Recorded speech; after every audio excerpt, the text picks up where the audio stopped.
आज बात करेंगे बच्चों में जो डायबिटीज होता है, जिसको टाइप 1 डायबिटीज कहते हैं। ये एक ऑटो इम्यून डिजीज़ है, ये सभी को पता है। हर एक डॉक्टर को मालूम है कि ये ऑटो इम्यून डिजीज़ है और एलोपैथिक में ही ये डिस्कवर हुआ कि ये ऑटो इम्यून डिजीज़ है। ऑटो इम्यून डिजीज़ और भी होते हैं, जैसे इसको उसमें से एक डिजीज़ है जिसको बोलते हैं सिस्टेमिक लूपस एरिथेमेटोसस, जिसको होता है स्किन में लाल लाल दाग हो जाता है, तो बाद में उसका किडनी वगैरह फेल हो जाता है। बहुत सारा ऑटो इम्यून डिजीज़ है जिसका कि फाइनल एंड जो है कोई ना कोई ऑर्गन फेलियर होता है, और उसमें से टाइप 1 डायबिटीज़ भी एक है। टाइप 1 डायबिटीज़ जब ऑटो इम्यून डिजीज़ है, ये सबको पता है, तो ऑटो इम्यून डिजीज़ के तरह इसका इलाज क्यों नहीं हो रहा? आज के डेट में टाइप 1 डायबिटीज़ के मरीज को ये कहा जाता है कि ये इंसुलिन की कमी से हुआ है और ये इंसुलिन देना है, और इंसुलिन देने से किसी भी बच्चे का शुगर कंट्रोल नहीं है। ये बात सही है कि ये बीमारी बहुत कॉम्प्लिकेटेड है। ये बीमारी में सही में बीटा सेल जो होता है पेनक्रियाज का, जो इंसुलिन प्रोड्यूसिंग सेल्स है, वो डैमेज होता है।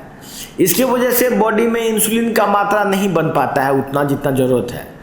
ये बात, इसमें कहीं कोई दो मत नहीं है। लेकिन फिर भी इसको बीमारी को ठीक करने के लिए जो उपाय बनाया जाता है कि इंसुलिन देना है, इंसुलिन देने से ये शुगर कंट्रोल होता नहीं है। किसी मरीज को क्या होता है कि शुगर कंट्रोल कुछ दिन के लिए हो जाता है। मान लीजिए कि उसको बहुत ज़्यादा बैलेंस करके दिया, तो मान लीजिए 8 यूनिट पर नहीं कंट्रोल हो रहा है, तो 15-20 यूनिट पर वो कंट्रोल हो जाता है। लेकिन जैसे ही उसको 1 सप्ताह दिया जाता है, तो 1 सप्ताह के बाद फिर से उसका शुगर कंट्रोल होना बंद हो जाता है। इसका मतलब है कि इंसुलिन की देने से शुगर कंट्रोल तो होता है, लेकिन वो ज़्यादा दिन तक उसी लेवल पे मेंटेन नहीं रहता है। तो डायबिटीज़ के मरीज के लिए जो कॉम्प्रिहेंसिव ट्रीटमेंट प्लान है वो कहीं ना कहीं मिसिंग है।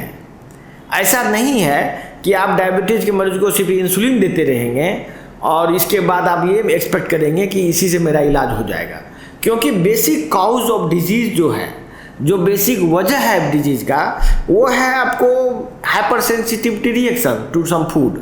जो भी वो भोजन कर रहा है मरीज, उसी से उसको हाइपर सेंसिटिविटी हुआ है, उसी से इम्यूनिटी हाइपर एक्टिव हुआ है, उसी से वो सेल का डैमेज हुआ है। मैंने कई मरीज को देखा है कि शुगर कंट्रोल हो गया उसको इंसुलिन देके, लेकिन उसका किडनी फेल हो गया, क्योंकि जैसे ही इम्यून सिस्टम हाइपर एक्टिव होगा, तो हाइपर एक्टिव इम्यून सिस्टम से तो किडनी भी फेल होता है, उससे लंग्स भी फेल होता है, उससे ब्रेन भी फेल हो सकता है, उससे 10 तरह का बीमारी हो सकता है। तो इम्यून सिस्टम को बिना कंट्रोल किए, बिना उसको एडजस्ट किए आप कैसे उसको कंट्रोल कर सकते हैं? लेकिन यही हो रहा है हर एक जगह, जहाँ भी आप हमने देखा, एम्स में, PGI चंडीगढ़ में, CMC वेल्लोर में, कहीं भी बीमारी के काउज पर कोई काम ही नहीं हो रहा है, और सिर्फ इंसुलिन। किसी भी डॉक्टर के पास जाओ, एंडोक्राइनोलॉजिस्ट, उसमें एक एंडोक्राइनोलॉजिस्ट होता है जो बोलता है कि एंडोक्राइनोलॉजिस्ट को बहुत नॉलेज है। अरे भैया, नॉलेज बहुत ज़्यादा होने से आपको क्या बेनिफिट हो रहा है वो देखिए ना। वो बहुत नॉलेज है, बहुत पढ़ा है, बहुत लंबा पढ़ाई पढ़ा है, लेकिन उसके पढ़ाई में कहीं शामिल ही नहीं है कि इसका इलाज क्या होगा। वो सभी अपना अपना अंदाजिफिकेशन कुछ ना कुछ करते हैं और घूम फिर के इंसुलिन का ये फलना इंसुलिन भी बहुत टाइप का होता है, लेकिन उन सभी इंसुलिन से शुगर कंट्रोल नहीं हो सकता। हमने इंसुलिन के वीडियो में, मैंने जब इंसुलिन के बारे में बताया था, उसमें आपको मैंने बताया होगा कि इंसुलिन का वर्किंग आवर्स ही 16-17 घंटा होता है। यदि आपने एक बार इंसुलिन ले लिया तो वो 16 घंटा तक काम करता है। तो फिर ultra short acting, long acting कोई मीनिंगलेस बात है। कोई हर एक इंसुलिन, चाहे वो कोई भी टाइप का हो, चाहे वो शॉर्ट एक्टिंग हो, अल्ट्रा शॉर्ट एक्टिंग हो, इंसुलिन का 18 घंटा वर्किंग आवर्स होता है। तो शॉर्ट एक्टिंग इंसुलिन का कोई मीनिंग नहीं है ना। कोई भी इंसुलिन, जो रेगुलर इंसुलिन की बात हो रही है, रेगुलर इंसुलिन का वर्किंग आवर्स 18 आवर्स होता है, और जबकि जो उसी को यदि आप short acting, ultra long acting बनाइएगा तो 18 घंटा के बदला 24 घंटा या 28 घंटा होगा। तो इंसुलिन का देने का समय मैक्सिमम 2 डे हो सकता है, इससे ज़्यादा इंसुलिन देने का कोई मतलब नहीं कभी। जबकि इंसुलिन के प्रोटोकॉल में, बच्चों का प्रोटोकॉल में दिन में 5-5 बार, 6-6 बार इंसुलिन दिया जाता है। बहुत आदमी इंसुलिन पंप लगाता है बॉडी में, पंप लगा के हरदम हर एक मिनट पे इंसुलिन बॉडी में सिक्रेट किया जाता है। ये सभी मेथड से शुगर कंट्रोल नहीं होता है, क्योंकि देखिए आप समझिए बात को, इंसुलिन बॉडी में सिर्फ 2 ही बार काम करेगा, सुबह में जब कभी भी दो बार maximum, otherwise single dose insulin per day ही काम करेगा। मैकेनिज्म ऑफ इंसुलिन एक्शन जाने हुए ये डॉक्टर्स ये कहते हैं कि हम ज़्यादा मात्रा में इंसुलिन देंगे तो शुगर कंट्रोल हो जाएगा, जबकि ऐसा है नहीं। शुगर हार्मोन का जो एक्शन होता है, जब आप हार्मोन ज़्यादा भी देंगे तो ऐसा नहीं होगा कि हार्मोन ज़्यादा काम करने लगेगा।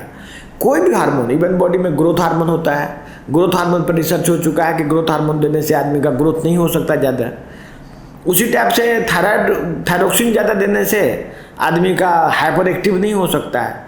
इवन टेस्टोस्टेरोन जो सेक्सुअल स्टिमुलेटिंग हार्मोन होता है टेस्टोस्टेरोन, वो देने से भी आदमी का सेक्सुअलिटी ज़्यादा नहीं बढ़ सकता है, क्योंकि हर एक हार्मोन का वर्किंग का एक सिस्टम होता है, एक मैकेनिज्म होता है। उस मैकेनिज्म के खिलाफ वो क्या कर रहा है कि शुगर घट गया, इंसुलिन दे दो, फिर इंसुलिन दे दो, फिर इंसुलिन दे दो, दिन में 5 बार दो, दिन में 6 बार दो, देते रहो। उससे भी नहीं हुआ तो इंसुलिन का पंप लगा दिया, हर एक मिनट पे इंसुलिन बॉडी में दे रहा है। तो ये तरीका से शुगर कंट्रोल नहीं हो रहा है। लाखों करोड़ों लोग इंसुलिन ले रहे हैं, उसी डॉक्टर के पास जा रहे हैं, वो डॉक्टर उसको बोल रहा है कि ये किडनी फेल होने वाला, आपका लोगों का किडनी फेल हो रहा है। ये बहुत ही भयानक स्थिति है। यदि प्रॉब्लम कहीं है तो problem at the level of the research है, जिसमें कि लोग जानबूझ के सही रिसर्च को पब्लिक तक नहीं पहुंचने दे रहे हैं। तो हम लोग जो संस्था खोला है, इसका मेन काम है कि जो हमारा रिसर्च मेडिकल फील्ड में हो रहा है उसका बेनिफिट पब्लिक को मिले, इसी के लिए हम लोग काम करते हैं। आप लोग जो हमारे उपचार में पैसा देते हैं, खर्च करते हैं हमारे संस्था में, उसमें ज़्यादातर पैसा रिसर्च में खर्च होता है। इसीलिए आप लोगों से आग्रह है कि आप हमारे नंबर पर कॉल करके हमारे संस्था में डोनेट भी कर सकते हैं, जिससे कि फ्यूचर में लोगों को बेनिफिट हो। तो हमारे वीडियो को देखते रहें, इस चैनल को सब्सक्राइब करें। धन्यवाद।